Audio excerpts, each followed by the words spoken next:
Assalamualaikum warahmatullahi wabarakatuh. Perkenalkan, saya Mahayono Hasanuddin, mahasiswa program studi pendidikan biologi Universitas Kairun. Pada video kali ini saya akan menjelaskan terkait materi perkembangan kurikulum nasional untuk memenuhi tugas mata kuliah perkembangan kurikulum biologi. Materi yang saya akan bahas pada video kali ini, yang pertama, pengertian kurikulum nasional, dan yang kedua, fungsi kurikulum nasional, dan yang ketiga, tujuan kurikulum nasional, keempat, pengembangan kurikulum nasional. Kurikulum nasional, kurikulum yang dikembangkan di Indonesia berdasarkan kesepakatan dari beberapa pihak, Kemendikbud, dan sampai guru-guru tenaga kerja. Tentu kurikulum di luar negeri berbeda, diterapkan di negara tercinta ini yaitu Indonesia. Kurikulum memiliki pengertian yang sangat luas dan berbeda-beda menurut berbagai sumber. Namun secara umum kurikulum memiliki arti sebagai sistem berencana serta sebuah pengaturan yang mengatur isi dan bahan pengajaran yang menjadi pedoman dalam kegiatan belajar mengajar. Selanjutnya, fungsi kurikulum. Secara keseluruhan, fungsi adanya kurikulum dalam kegiatan pembelajaran adalah sebagai alat untuk mencapai tujuan-tujuan dari kegiatan pendidikan itu sendiri. Ada beberapa fungsi kurikulum. Yang pertama, fungsi penyesuaian. Yang kedua, fungsi integrasi. Yang ketiga, fungsi diferensiasi. Yang keempat, fungsi persiapan. Dan yang kelima, fungsi pemilihan. Yang keenam, fungsi diagnostik.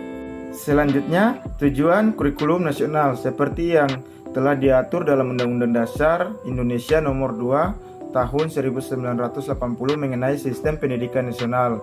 Disebutkan bahwa tujuan pendidikan nasional adalah yang pertama, mencerdaskan kehidupan bangsa, yang kedua, membentukkan masyarakat yang beriman serta bertakwa kepada Tuhan Yang Maha Esa. Yang ketiga, membentuk masyarakat dengan budi pekerti luhur, terampil dan cerdas. Yang keempat, membentuk masyarakat yang sehat secara jasmani dan rohani. Dan yang kelima, membentuk masyarakat yang memiliki kepribadian yang kuat, berdiri sendiri, serta memiliki rasa tanggung jawab untuk masyarakat dan negaranya. Yang terakhir, perkembangan kurikulum nasional. Istilah perkembangan kurikulum adalah istilah yang komprehensif dan ada 3 hal yang penting yang terdapat di dalamnya, yaitu perencanaan kurikulum, penerapan kurikulum, dan evaluasi kurikulum. Yang pertama, perencanaan kurikulum ini merupakan langkah awal untuk membentuk suatu kurikulum di mana pembuat kurikulum mengambil keputusan serta tindakan untuk membuat sebuah perencana yang akan digunakan agar dapat mencapai tujuan pendidikan. Yang kedua, penerapan kurikulum.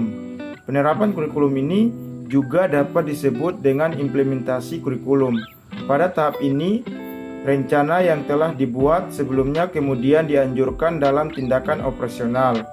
Dan yang ketiga, evaluasi kurikulum. Evaluasi kurikulum dalam tahap ini ditentukan seberapa berhasilnya kurikulum yang telah direncanakan tadi pada proses pembelajaran.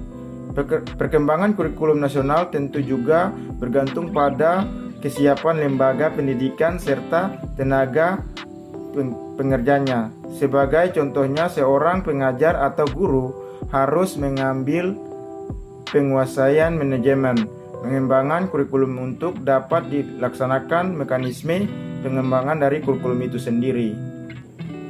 Kesimpulan dari perkembangan kurikulum nasional ini merupakan hal yang sangat penting dalam sistem pendidikan, karena selain membantu untuk mencapai tujuan dari pendidikan, kurikulum juga berisi tentang pengalaman belajar yang didapatkan oleh para pelajar. Dari semua penjelasan di atas dapat disimpulkan bahwa penerapan kurikulum yang tepat menentukan beberapa kualitas proses pembelajaran pada lembaga pendidikan di Indonesia tersebut.